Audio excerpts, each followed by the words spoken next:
Welcome to Snatch Talk. Oh, hello there, it's me, the Velvet Snatch, and it was the semi-final of Drag Idol 2025 at Rusty's Showbar on Sunday. As is tradition, it was props and live week, and so the remaining 7 contestants had 2 challenges to overcome before seeing who would get through to the grand final at Boulevard. Each of them had been given a prop randomly to include in a 3-minute number before needing to give us 2 minutes of live mic work. How would they all fare? Well, before we got to that, there was a pre-show by up-and-coming Showbar starlet Rita Moff, followed by our regular host Gladys Duffy to get the competition started.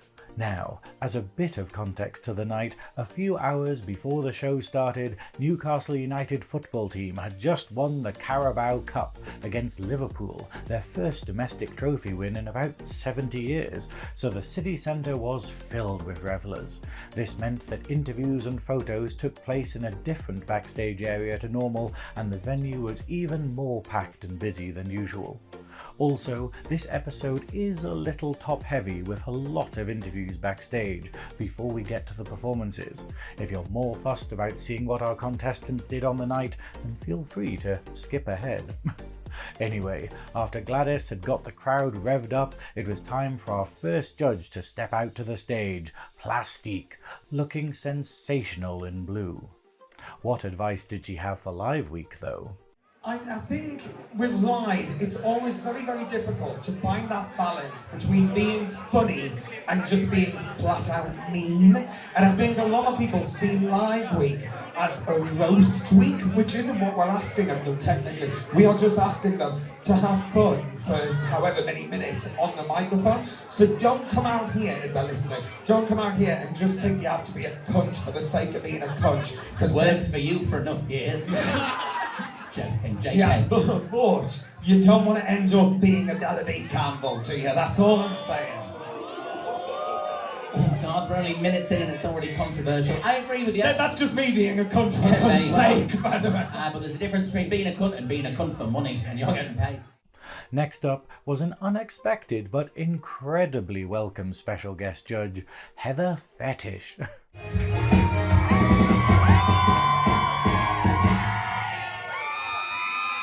What a return! I cannot believe we've got Heather Phetish back on stage in Drag Idol!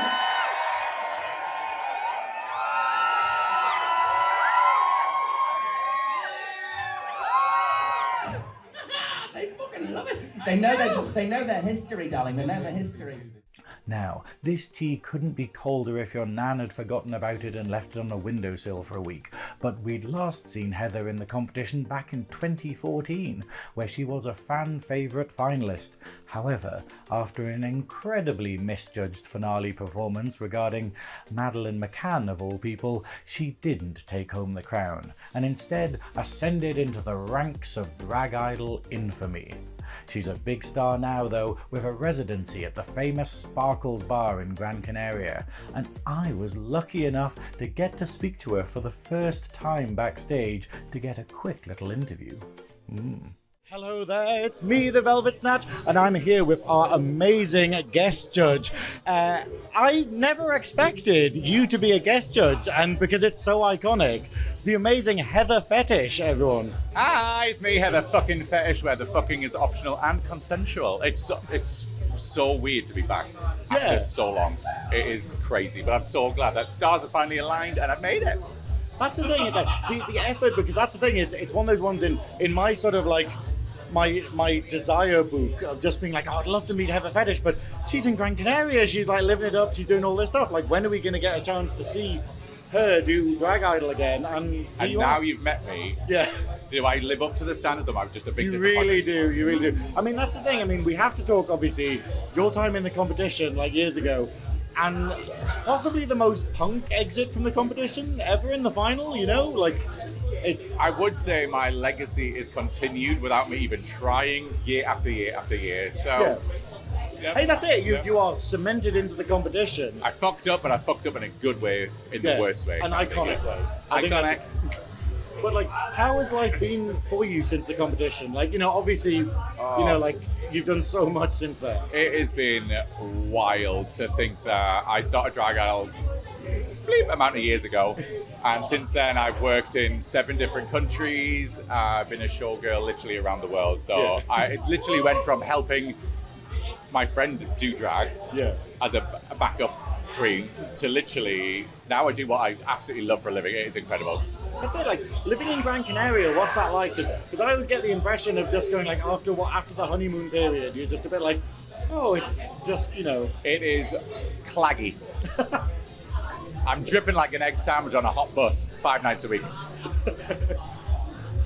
That's it, but what can you tell us about it? Like, where are you specifically working in Gran Canaria? Like, what, it slipped my mind there. So if you haven't been to Gran Canaria, we are based in the Jumbo Centre, and I work in a show bar called Sparkles, where we do a different show 7 nights a week with a mountain of different drag queens, and we range from live singing, comedy, dancing, group numbers, solos, and it's unreal. It's the best job in the world, apart from maybe Drag Out, which isn't a job, that's more of a thing. Segue. Yeah, there we go, segue. Yeah. But that's the thing though, it's like, it's so iconic, the like Sparkles especially, because it's like, people are having so much fun there, and the atmosphere is so high there all the time. Like, every night is a Saturday night. Yeah. Every night is, we don't get a chance to work a quiet shift. We have to be on all the time, which is our job, which is fine. But it is every night, 110%. You don't get, if you're tired, tough shit. If you're sick right now, like I'm, tough shit, you gotta keep going. Yeah. So, part of the gig. That's exactly it, but you're doing it so well. Like, thank you. How have you felt about the competition this year? Have you been following it? Me and my girls back home in Sparkles, we watch this religiously. Every year we'll get some tapas and some, I was going to say some Spanish food. Well, not Greg's, because there's not Greg's in sight over there. We all get together, we watch it every single year. I've been following it, and then when I got asked to be a guest judge, I'm so excited. I could shit. Literally. Do not drink Spanish water before you fly. Yeah. Is that why we're sitting down? Yes. Just in case, yeah. There we go. But like, so have you got any sort of tops and bottoms in the competition, like so far? Like, are there any people that you are really looking forward to? You know what? I've been watching this year's, and there's been not front runners, but there's been stand-up performances from pretty much every single act. It is so diverse, but I couldn't pick one right now that I'm going to put my money on that queen or that artist. I love every single one of them. One week was one of them stand out, the next week they'll come front running, and it's literally like a race. It's so fun. Wait, isn't it crazy? Like, after years of Drag Idol being like, oh yeah, they're going to be in the final, they're going to be in the final. This year, it's so hard to call. Yeah. Like, normally you can point out, you can kind of have your own inklings as to who might falter or who might trip up when, but this year is so difficult. No, it's amazing. And so you're excited to be a guest judge? Yes. You're excited to get on with the night? I am so excited to get on with the night and go home and sleep. I'm so excited. I can't wait. I've got to be nice. Do I have to be nice now? I'm a judge? It's really difficult because the void that's been left now with like sort of Plastique's kind of took on the sort of like nasty aspect a little bit, like now that Miss Rory's mellowed out. But well, step aside because Heather fucking Phetish is here. That's it. You heard it here. Let's see how she does. Ooh. Thank you so much. You're welcome. Fabulous. Thank you. What advice did Heather have for the contestants, though? Just fucking enjoy it. I lost twice. And I've done a lot after Drag Idol. So it's not about tonight, essentially, or the competition as a whole. Just enjoy it, entertain, and it matters more after the competition what happens. So I'm just looking forward to see. I love seeing contestants from last year, what they're doing now. So I'm excited to see this year what they're doing next year. Next up, and I can't believe how disjointed this must all seem considering I just threw a 5-minute interview into the mix there, it was of course the reason McDonald's are open 25 hours a day in Middlesbrough, Penny T.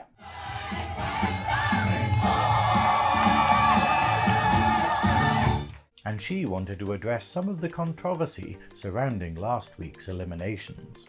I just want to bring this up because we've all had quite a few messages about the wrong queen was sent home last week and all this kind of shit. So, just want to put it out there. If Leviathan's here, is she here? She's not. Fair enough. Watch the video. Her lip sync last week for the ending was absolutely phenomenal. It really, really was. But We did not say it was a lip sync battle. We said, come up with a minute and a half, perform it, and show us what you can do. If it would been a lip sync battle, she'd have gone through. But that's why she didn't. And I just wanted to settle that because we've all said we've had messages about it this week. I think a good point well made there, Penny. But also, if you look behind you right here at these two fucking losers, I think it just goes to show it ain't about making the final, it ain't about winning the whole thing. It's about what you do with it afterwards. So if anybody is watching this who's been eliminated this year on years gone by. Wait, hold on. We did both make the final. Let's just not. And both of us made it twice. Alright, okay. So And both of them lost it twice. since you didn't make the final, give up. Oh well, thanks for watching, I guess. Goodbye. Only joking. Finally, it was time for the People's Princess, the Mistress of Musings, the Duchess of Drama, Miss Rory.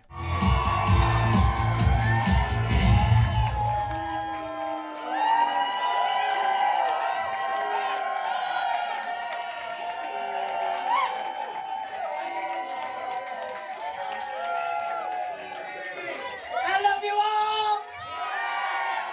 Oh, tune, black and white army, there you are.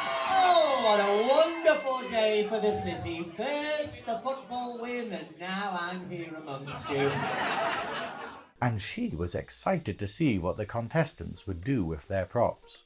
I'm more excited to see what they're going to do with their props, because I love a props week. Oh, really? Yeah? You're Yeah. proppy queen? I am, because you know, they've got the prop, but what iteration of that prop are they going to use? Are they going to use it all the way through their routine? We've had it before where they've had something and just walked on with it, then put it down and done what they wanted. So it's fast and loose tonight, isn't it? Well, that was the judging panel all present and correct, but what about the wonderful wizard behind the curtain? Well, because I know it's always his favourite week of the competition, I wrangled an interview with Mr. Drag Idol himself, Cris Howe, backstage.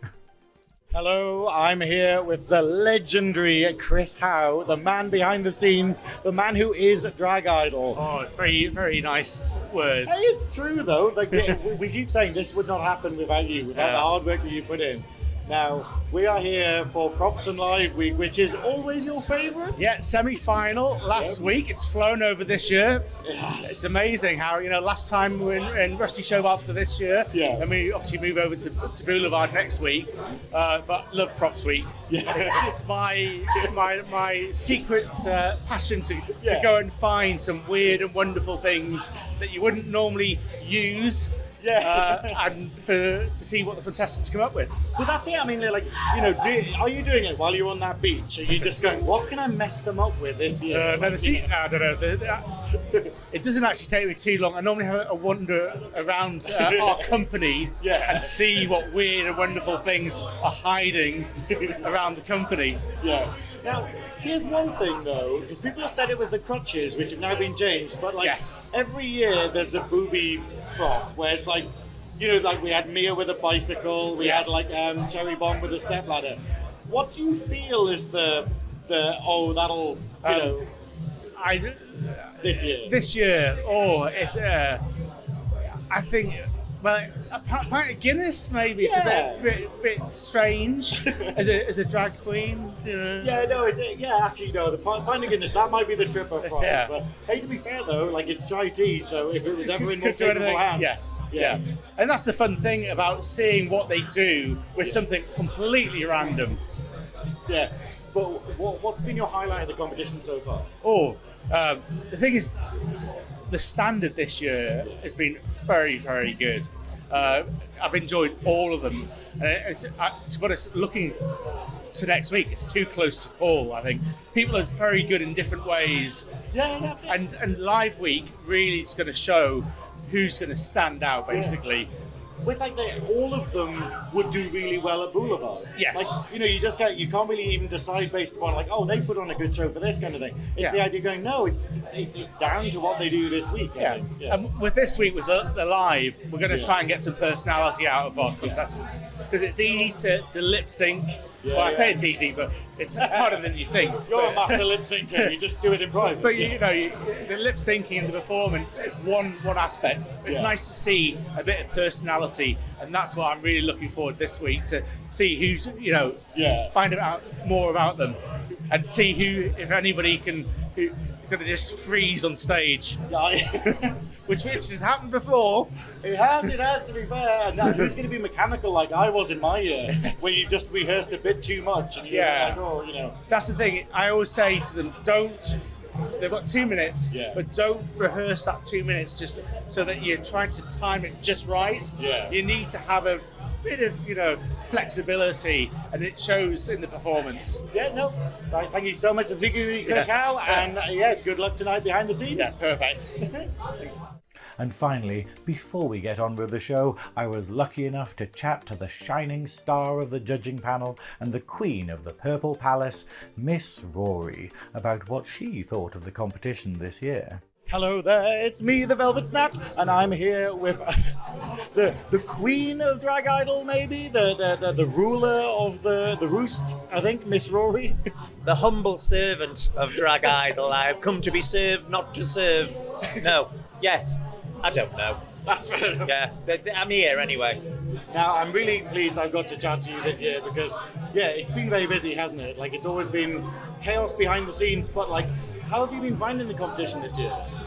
Well, I finish work at Boulevard and then I get in the car and I just drive over and I'm here. That's how I find. Oh, yeah, I see, right.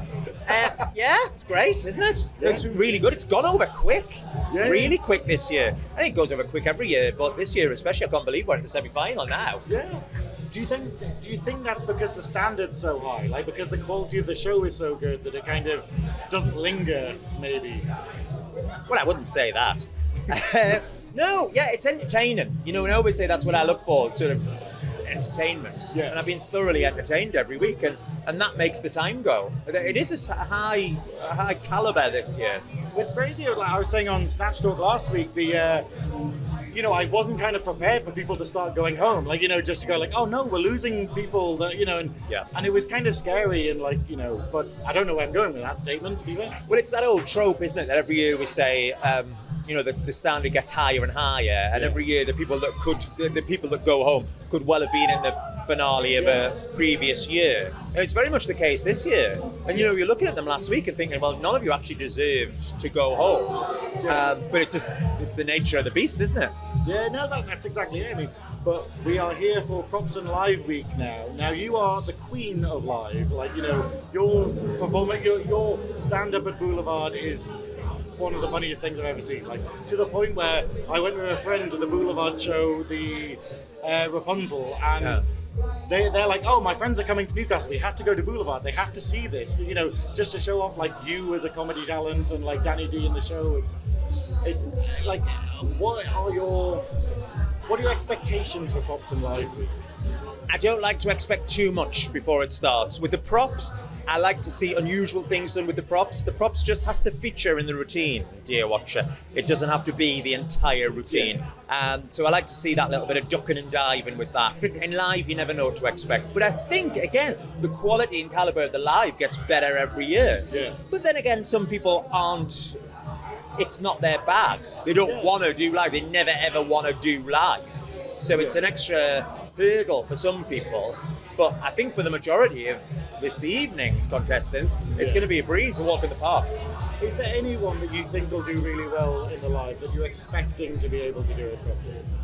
I think Chai T will be very good at the live. I think Sister Fanny. I think they're my two front runners for live. And maybe Big Lil as well, because she's got good technique, and she's shown us so many different facets as well. I think she's been I think Penny said it last week, she's been the dark horse of the competition. Oh, absolutely, she has. Yeah, she can do everything, and none of us fully expected it, I guess. Yeah. But will tonight be the night she bollockses it all up? Who knows? You'll know by the time you've seen this. Pia's just coming through like the Jolly Green Giant. Look at Pia, just walk across the camera, love. Isn't she gorgeous? That's our Pia. What a lovely colour on your Pia. She suits green. It's nice. No, okay. No, thank you so much for speaking to me, Miss You're Rory. welcome. And yeah, good luck tonight. Yes, thank you very much. I think we'll need it. It's going to be a long one, isn't it? Because we've got 3 minutes number and then 2 minutes live. It's tough, isn't it? It's a long time to be on stage. Yeah, that's it. And it's shorter than usual. Was it 3 minutes live usually? I can't remember. I think it might have been. Yeah, like it's shorter live, but like I'm really excited to see what people bring. I am too. I am fizzing out there. I heard you there. I love you all. Bye-bye. Whew, that was a lot of interviews to get through, but I hope that you feel the same way as me and you love getting an insight into the special guests and the people behind the scenes here at the competition. If not, then please complete the SnatchTalk survey linked in the YouTube description to have your say on what you like and what you dislike about this show. Now, on to the contestants. First up was dance icon Demetria Phurr, whose prop had been a pair of crutches. However, during the week it had been changed for personal and sensitivity reasons. She would now be working with a bin and came out with an unhinged Sesame Street inspired sing-along. Oh, I love trash. Anything dirty or dingy or dusty. Anything ragged or rotten or rusty. Throwing shade in musical form at previous contestants and pulling out of her bin the props that had sent them home, including Chloe Kennedy's blonde wig, Kiki's giant key, and the Co's knife, which Demetria cheekily pointed out was actually a trick knife and retracted. Ooh, the shade. She was the shittest, so she had to go. Let's face it, their standards were awfully low. I love her because she's trash. There was a quick change before the live where snippets of her previous week numbers played, before Demetria came out to do a roast of her fellow contestants. Now, the pyramid of pictures she was using was apparently a reference to the TV show Dance Moms, but if I'm honest, the closest I've gotten to watching an episode of Dance Moms is being offered poppers outside of the yard. Zizi, I'm so sorry, sweetheart, but I've got to say this. Pussy, pussy, pussy! Pussy, pussy, pussy! Water.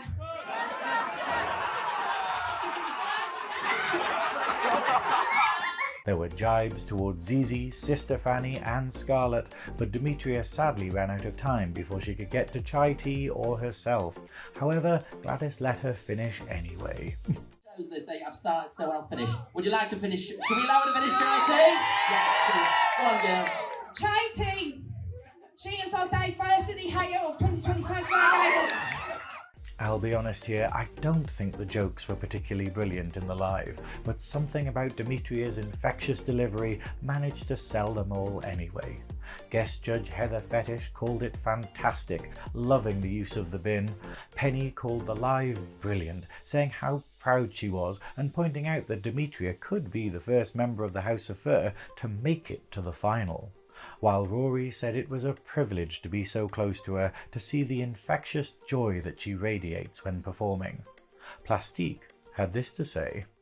You told me before tonight that someone was going to do a brand new fresh parody song, have a brilliant kind of jokey read about each of the contestants, and actually have too much live to fill their time. It wouldn't be Demetria that I was thinking it was going to be. You've absolutely smashed expectations this evening. Zizi Donovan was up next with the prop of a suitcase. It started off with a sound clip from a brain-addled fraudster who's gone bankrupt multiple times, with Zizi lamenting the state of the world and dreaming of escaping to America and immersing herself in ballroom and queer culture. And our country will be woke no longer. I am so tired of all these fascist politicians trying to take away our rights. I wish I could just escape it all. I wish I could find a place where I can express myself freely, where queer and trans people are celebrated. And that's exactly what she did, grabbing her trusty suitcase and flying over the pond before serving us breakfast, lunch and dinner. The category is... Lee!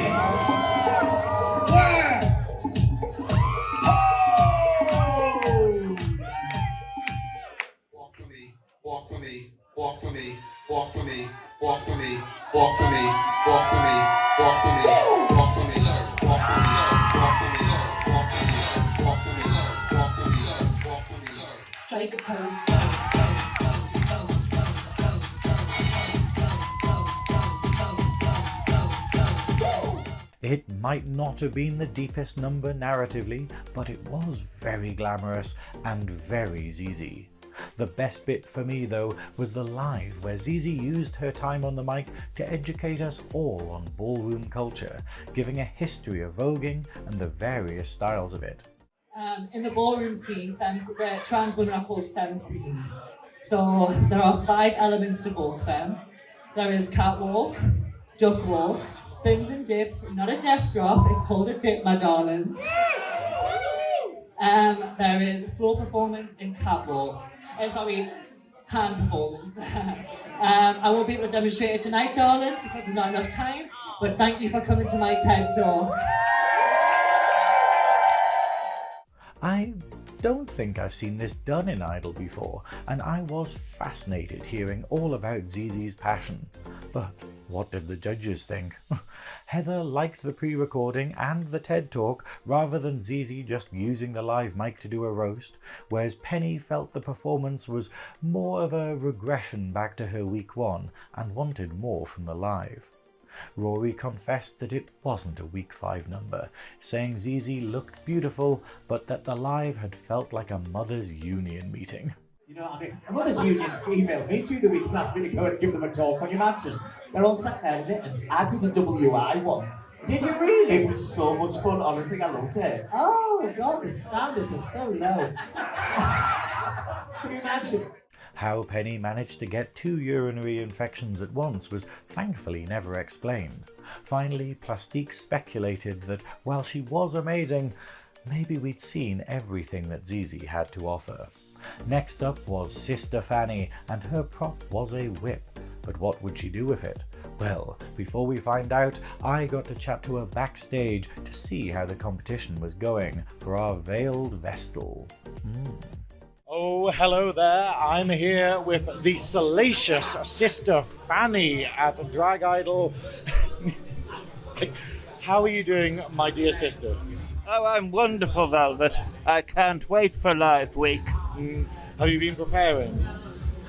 Not really. I'm just going to go with the flow. But I speak in church every Sunday, so I'm used to it. That's one thing I wanted to ask you. How has your background, obviously, in the ministry helped you and prepared you for Drag Idol? Well, I spend a lot of time preaching to the homosexuals. It's something I'm very passionate about. So, being amongst my people is a very nice experience, Velvet. That's it. Have you had conflict in the church from being, as you are? Oh, absolutely. There's all those Bible-bashing conversion therapy cunts. Well, they can go swivel. And how have you found the competition so far? Is it what you expected? Well, to be honest, I didn't know it was a competition. I just came to get pissed. But I'm having a great time, and everybody's lovely. You have done that. You have done that fairly well. And in a religious sense, do you have a message for all of the haters out there and all of the people who have tried to spoil your time in Drag Idol? Well, my number tonight is actually about all of that. So, wait and see. I'm very excited for it. And obviously, the prop you got was a whip, which you used you already used in one of your numbers this year. Did that hinder you, or did you feel like, oh, I can't do that anymore, I've got to think of a new... Well, under normal circumstances, I would go down the BDSM route, because I'm a horny slut. But because I've done that already, I thought we can either do Sandiana Jones and the Temple of Jesus, or we can do cowboy. So we're doing cowboy because that's my favourite sex position. Good to know. That's a mental image. That is a mental image, Sister Fanny. Now, what would it mean to you to get through to the final of Drag Idol? Obviously, we're so far in the competition. Is it something where you've got ideas for it already, or? Well, I have got ideas, because in the final, you can do whatever the fuck you want. But to be honest, Velvet, I wanted to get to week 5. That was my aim, and here I am. And I've been watching this for a long time in Wales. And just being here with you and the judges and meeting everybody has been wonderful. So whatever happens, I'm one happy lady, and I'm going to be at the final anyway, whether I'm watching or not. I've already bought me tickets, because I'm not fucking standing for 4 fucking hours. Yeah, it's a long show. It's a long show. But no, thank you so much for speaking to me, Sister Fanny, and it's been a joy to welcome you to the Newcastle community and have you as one of us and part of the Drag Idol alumni. You know, you are an amazing performer, and it's been a joy. Thank you so much. Thank you. Away, up the tune. Sister Fanny's sermon was very on brand, coming out as a cowboy, Carol Nunn? And condemning the situation in America before bringing out conversion therapy cowboy Jesus. That's a mouthful and a half.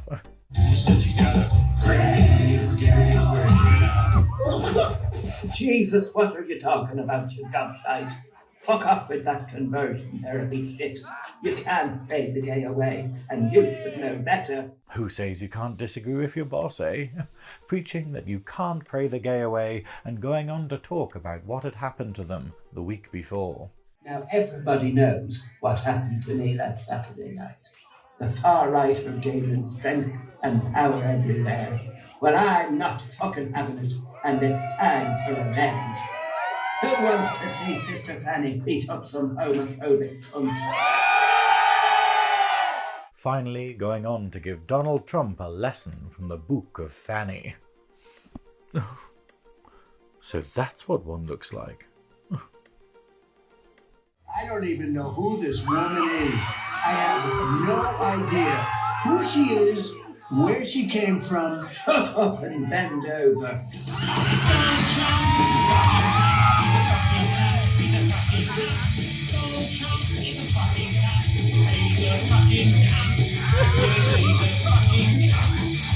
Don't do it anymore. You do it anymore, you're going to have problems. I'll tell you who's going to have problems.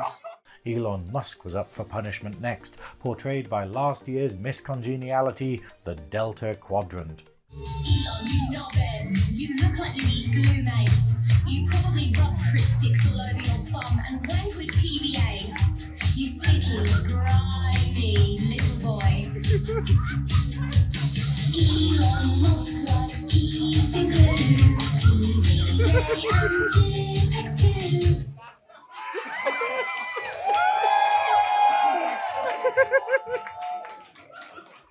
Fuck off, you cunt. It wasn't Fanny's finest number so far, but I loved the end section and the message. The live, however, was where it stumbled, with Sister Fanny guessing the religions of the judges and contestants.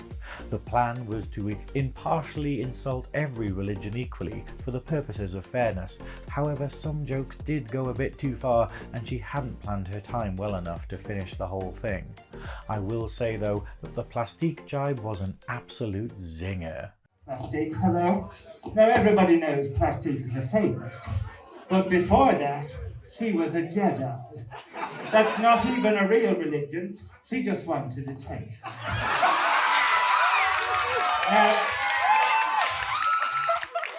Shut up, I've only got 2 minutes. However, the jokes towards Muslims and Gladys Duffy did have a few gasps from the audience. Like me, Penny loved the Trump and Musk bit, but felt that lines had been crossed in the live. Rory agreed, calling it all a bit icky and pointing out that since we couldn't see Fanny's actual face, we couldn't see the glimmer in her eye that is required for that kind of humour. Plastique liked the performance, but said that the jokes in the live went a bit too serious at a point, and while there is an audience for that kind of thing, it probably wasn't Drag Idol. What did Heather Phetish think though? I turned to Plastique halfway through and I was like, what was the prop again? Because I thought the prop was the flag, because the whip came at her later, but when the whip came, so did I! It was fucking brilliant! Plastique turned to me and she's like, I'm throbbing. And I was like, I'm confused. And then when the whip came out, I was like, now I am too. So the number was brilliant. For me, the jokes landed. Now, since the show I've spoken to several POC members of the audience, including Chai T and BipTP, and the general feeling was that the jokes just went too far and weren't actually funny enough to justify the risk. Our chameleon queen Sxarlett was up next though, and how was she going to work a cream pie into her number? Well, coming out as sultry chef Nigella Lawson, she was going to teach us all how to make the perfect cream pie. Well, hello, and welcome to an evening with Nigella Lawson. I'm going to show you how to make a thick, warm, sticky cream pie. With, of course, plenty of innuendo slipped in. As we don't want any cream spilling out of the crack, there's nothing worse than a soggy bottom. Next, you want to get your vanilla custard. I'm going to put the base and the custard in the microwave. Personally, I like my custard extra thick and warm, as it makes the pie sweeter.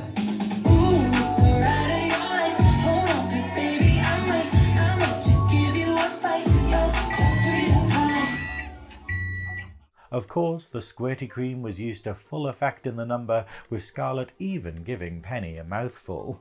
Spicy!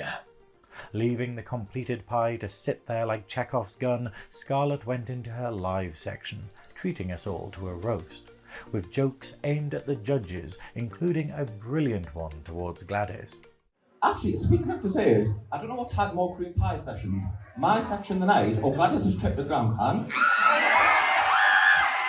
Am I right? That face. It was when Sxarlett turned her wit towards the other contestants that things got messy, however. Quite literally, with an interesting resolution found for some online drama that Sxarlett had going with Kiki. Hi, Kiki.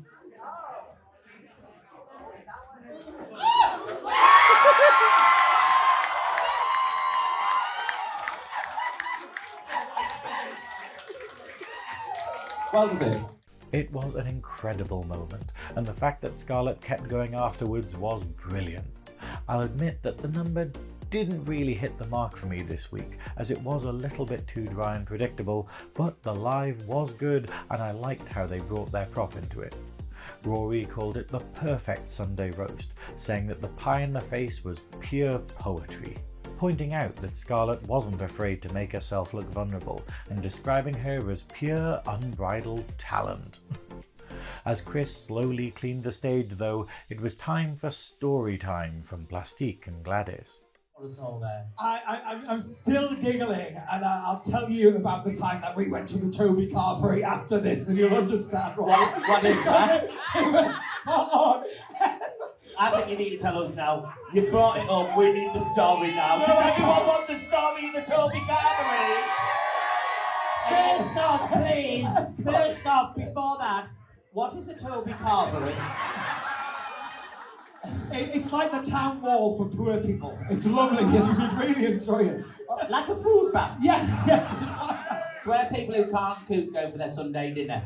Oh, I see. This sounds wonderful. We went one day and we were, it was the day after Pride. It was the Monday after Pride weekend, and we thought we'd all go for a fucking Toby Carvery, and we piled our plates, thinking that we could eat it, and we all had about 4 mouthfuls, and by the end, we stacked the plates for the waitress. The waitress came over, didn't you? And she looked like you. She actually looked like Gigi down here, and she, instead of just taking the plates one by one, she squeezed them together, and all the gravy shot out the sides of the plate. And Dan Shaw, our manager, was left sat against the wall, covered in gravy, and he just took his glasses off to just have no gravy in his eye, and it looked exactly like that. And that's why I'm giggling so much. Sxarlett, you fascinating. I didn't want to tell the story. But, Rory, you would have loved it if you'd been there and also want to come down. Now hilariously, the judges later decided that they should take Miss Rory to a Toby Carvery to see what happens and use it as a skit for the Drag Idol final, and this is a real thing that's now happened. Anyway, back to the critiques. Plastique called it a masterclass of live week and character work. Heather loved it, saying that she would have given it a standing ovation if not for the mess on the floor. Finally, Penny said that she'd see her in the final, drawing attention to the cheers from the audience when Sxarlett filled time at the end of the live by eating a piece of the pie from the floor. Iconic. Chai Tea was up next with what Cris had suggested was the toughest prop. It was St. Paddy's Day weekend and Chai had to include a pint of Guinness in her number.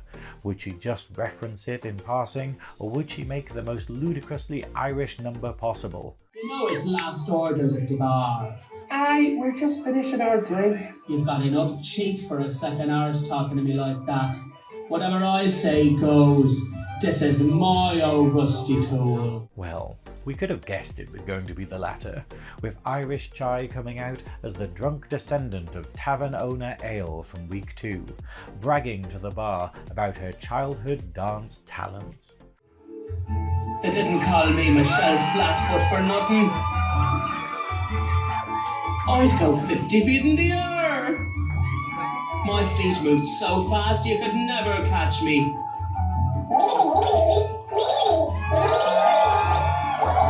Going on to hilariously use a dance double. But I got stage fright.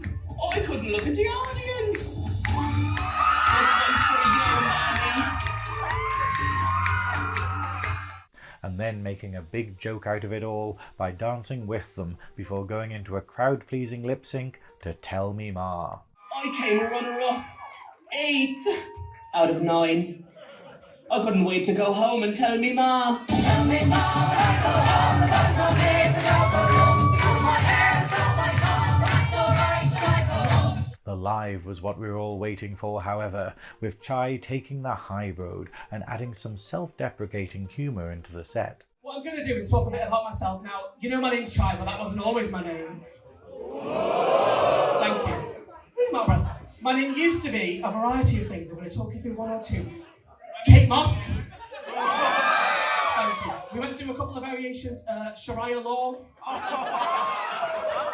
And we ended on Nina 11. And in some ways I still am Nina 11, because last week was a bomb. No. There was also some shade thrown at the judges, with the buzzer nearly making one of the jokes a lot worse. And Rory and I, we actually go way back, we do. She used to call me a different name back then. She can't say it anymore. She said it was a word for my people. The word was poor!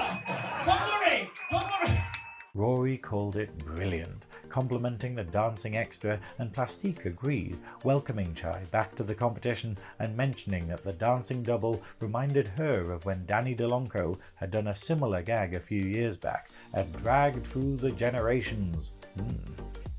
Guest judge Heather admitted that Chai was her favourite after watching the show from Gran Canaria, celebrating both her humour and concise way of structuring a performance. Penny T said that there had been no doubt that Chai would succeed this week, loving the outfit and complimenting her on her choice of wig. And to close things off, Gladys praised the sheer fun that Chai always brings to the stage. Chai, hang on. I dare you to down it in one. We like to drink with Chai, cause Chai is our mate. And when we drink with Chai, she gets it down in 8, 7, 6, 5, 4, 3, 2,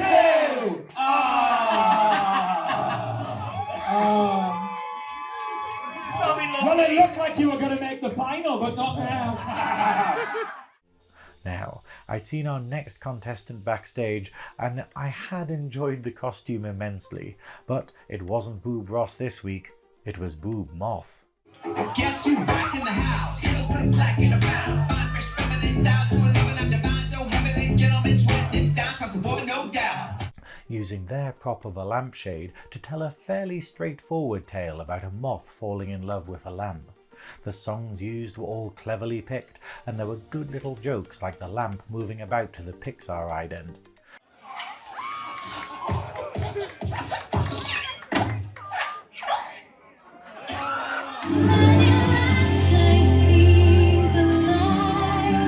In fact, did you know that the Pixar lamp is actually called Luxo Jr.? No?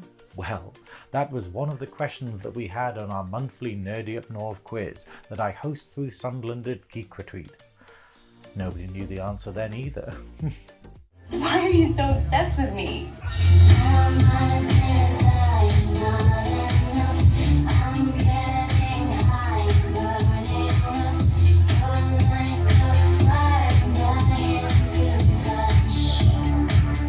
and my main critique with this performance was that it just wasn't punchy enough.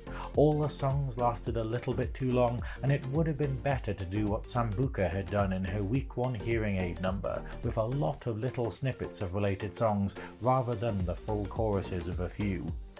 The live was a litany of moth puns though. Here we have Plastique. Sometimes I wonder what's going through her head. Mothing. Behemoth.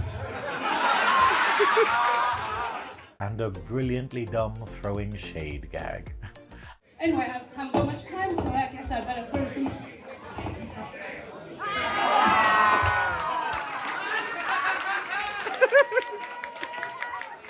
Now, I find myself comparing Boob to Demetria here. Like with her, the live gags weren't actually all that funny in themselves, but the confidence is what sold it all. Boob here was noticeably nervous, and so nothing landed quite as well as he'd hoped. Plastique applauded the fun of it all, enjoying how Boob had just powered through the nerves, and Heather had loved the moth costume, but confessed that the lampshade had stolen the show a bit, saying that the joke had just went on for too long. Penny had liked the concept, but had this to say. Do you know what? This is what I say about Drag Idol, where people are getting clever. You get given a lampshade, and the idea you come out with is, oh fuck it, I'm gonna be a moth. Like, how your minds all work sometimes intrigues me. I had sillier ideas this week. I was turning back. I think a moth's just gone into our fucking system there as well. Its name is Cris Howe. Sadly, Rory agreed with the other judges, confessing that she really didn't like moths and saying that many of the jokes in the live simply didn't land. Our final semi-finalist was up next, and when I say that they had saved the best for last, I'm not joking.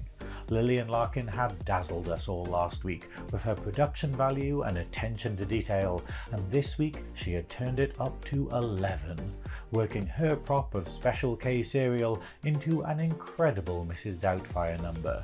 You really need to watch this performance on the full video of the night on the official Drag Idol channel, but it started with Lillian as Daniel ad-libbing on a Special K voiceover and eventually losing his job because of it. Oh, right, that's it. You're fired. It's over! It's over! I want a divorce. And you can see the moment on Penny T's face when she realises where this number is going. Next, Lillian's boyfriend Macaulay and drag mother Phoebe Loren were there to help transform Lillian into Mrs. Doubtfire. You Virginia, you Doubtfire, do. Before Lillian went production mad with a full cooking setup and masterfully including many of the jokes we were expecting from the film. Why does it smell like burnt rubber? Fire on the hills, dear! Even working a stylized bowl of Special K into the punchline. Man, what am I gonna do? Oh no. I need to do it so I can do. Dinner's ready, kids.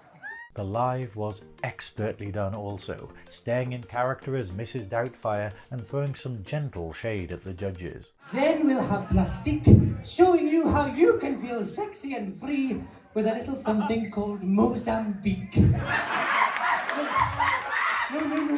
Ozempic, that's right. As well as some puppet work, and giving out boxes of Special K to the judges and audience. Just what I needed. Cardboard in cardboard. It was full standing ovations from pretty much everyone present, and the way they timed the live perfectly just screamed professionalism. Lillian's voice work and acting were incredible, the production value was amazing, and the jokes were fun and light-hearted rather than a roast. The only thing I can potentially criticise about this whole thing is that she'd included the prop a bit too much, and that it's never usually tied into things that heavily. My favourite thing though was the look of childlike joy on Gladys Duffy's face throughout as she watched from the front of the stage. The crowd went wild. Look at me.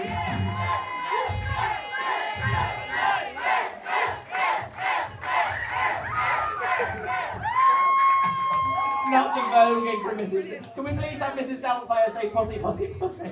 Pussy, pussy, pussy. Heather thought it was incredible, remarking on the amount of props and reveals, giving it 1,000 out of 10. Penny put it bluntly that if Lillian had done that at the final, then she would have won the whole competition, loving how she'd continued the character and story into the live. Rory thanked Lillian for doing it, describing it as pure joy and questioning just how bigots can complain about children being exposed to drag queens when we all grew up with Panto and Mrs. Doubtfire. Plastique had this to say. Big Lil, you are the best thing to happen to Newcastle since we got that new metro. You are, honestly. There's a new metro? There's a new metro. I'll show you tomorrow when we go to the Toby. No, Lil, tonight, I'm going to keep this very short because tonight is the night that Drag Idol will rejoice because Plastique is speechless. Congratulations. Hooray! Thank you very much, Plastique. With Gladys closing off the critiques by saying that it was a number that would go down in the annals of Drag Idol. With that, we've had all of our performances, and it was time for the judges to make some decisions on which three contestants would not be making it through to the grand final. But we're segueing hard and fast into spoiler territory here, so if you don't want to know who got through to the grand final at Boulevard, then turn off your lamp, have some Special K, and get in Demetria's bin, because when the contestants were all back on the stage, here were the results. The 4 contestants getting through to the grand final were Demetria Phurr, Chai Tea, Sxarlett, and finally, Lillian Larkin. Meaning that we'd be saying goodbye to Sister Fanny, Zizi Donovan, and Boob Ross. It's a shame, but we've had a great time seeing them over the course of the competition, and you must follow them all on social media, which are linked in the YouTube description of this video. And that was it. All that remains is the grand final next Sunday, where our top 4 will need to dazzle us on the Boulevard stage. Before the night was done, however, I was able to pop backstage for a quick chat with this week's Best in Show about their incredible run in the competition so far, Lillian Larkin. Hello, I'm here with Lillian Larkin, who is out of the most difficult week of the competition, and it's fair to say you absolutely smashed it. You are the winner of week 5. Thank you, Poppy. How are you feeling? Over the moon. Yeah. Yeah. This was a very stress-inducing week, I think, because it is the decider, really, if you get to go to the final or not. And you've got essentially 2 numbers, and I thought, well, I'll do 1 number and 1, and I love Mrs. Doubtfire, I love doing the voice, so I thought, hey, let's just do it. I have to say, though, how much research went into that? Because it hit all of the marks that you're supposed to do with a number, to the point where it feels like you have the script. It feels like you have the cheat book behind you. Well, I suppose I do have the script. My track is my script that I sit and mull over. I don't just submit it straight away. Sometimes I get done quite early on in the week, but it's not. I never say that's that. Like, I'll submit it as close to the deadline, and I'll do little tweaks. I'll shorten this, I'll lengthen that to make sure that it actually hits the marks at the right time. But that's it though, but I mean the script for Drag Idol. Like the idea of going, sorry, dear. You know, where we had people going sort of like, oh, it'd be great if you could tie your prop into your live as well and do this. And you did all of it, like all of the unspoken rules of how you do a good live, and you nailed it. I've been binge watching it. I watched I seen half of last year's live. I watched them online. And I've watched seasons before, and not nowhere near as versed as you, but seeing what works, what the judges like, what they don't like, what's successful, and that's where I kind of go from. But then I do what I love, like musicals and Mrs. Doubtfire. I think it's really helped. Like, your background in theatre is a testament to how, how important it is to have all those reference points, and the fact that you've managed to tie everything to it and be like, how can I take this week's challenge and go and tie my experience into it. It's been incredible to watch. It's been expensive for me, dear. We keep joking about it when they're like, oh, it's £500 prize, and you're like, I've already spent that. It's Yeah. But it's been worth it. I like the production value of it. Like, I want to put on little shows, and that's what I want to do here. There's absolutely nothing wrong with the lip sync to a track at all. It's an art as well. Yeah. But I want to put on a spectacle and a show, and I'm looking forward to doing it on the big stage. It's incredible. Have you got any ideas so far? I have a kind of an idea of what I want to do if I'm lucky enough to get to final 3 and bring back a number. I think for my first number I want to just have fun. Yeah. Because there've been times where, yes, I absolutely enjoy it when I get on stage, everything disappears, but I've had weeks where I've been very stressed about, is it going to be received? And then, especially if you're later on in the run, and everybody's doing so well, and you're going, oh no, is mine going to go down well? But yeah, I want to have fun with the first one, I think. Now, Boulevard is a much bigger stage than we have here at Rusty's. Are you thinking about how many props you're going to require to fill it? Well, I don't think I'm going to use any for one. Hey, that's... Except for one that you haven't heard since week 1. Which is very impressive, because obviously we talked about this. This was the sort of, oh, okay, is she like a one-trick pony, or like is she just going to do live, like, you know, live singing every week? And you just proved that you are so much more than that. And yeah, it's been incredible to watch. But have you felt the growth in yourself the week after? Yeah. Straight after week 2, when the feedback that I got from that lip sync, when I had never done a full number, I had originally planned to do that at Open Drag for Best of British, and so I had it there. I just needed finessing for this, but I never had a chance to see what worked, what didn't. So it was a bit of a risk, but I knew it was something that I wanted to do. And then the feedback from the judges from there, it's just been fab. Like, I'm proud, and I couldn't have done it without my partner. I couldn't have done it without my drag mama, who's sitting over there, Phoebe Loren. Phoebe Loren is sitting off here, camera. Mama. Come on, Mama. She's dressed down. Thank you. Yes. I've never been on SnatchTalk before, so this is an honor. Oh yes, yes, I did that. I purposely did that. I never really got that far, to be honest. And there was 10 people who got kicked out my week, so I'm incredibly proud of Lillian. If anything, it's been more stressful being a drag parent in this competition than it has been a contestant. But every week she's messaged me with an idea, and she's stuck to her guns, and she's done it. And there's been times where, I'll be honest, I've been like, I'm not seeing your vision. But then she gets it on stage, and it's like, there it is. She knows her what she can do, and she's such a talented performer. You've got so much experience already. You're maybe new to drag, but you're not new to the stage, and I really think that shone through, and I'm so incredibly proud of you. Back to your usual schedule programming. It's so sweet, and it's wonderful to have a proud parent, I think, there. No, well, thank you very much for chatting to me, and well done tonight. I can't wait to see you in the final next week at Boulevard. Thank you, Velvet. See you later, Poppins.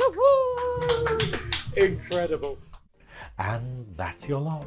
Thank you so much to everyone that's tuned in and enjoyed this episode. Please like, share, comment and subscribe, and a special thank you to everyone that's ordered SnatchTalk and Velvet Snatch merchandise from the web store to help my charity of the month.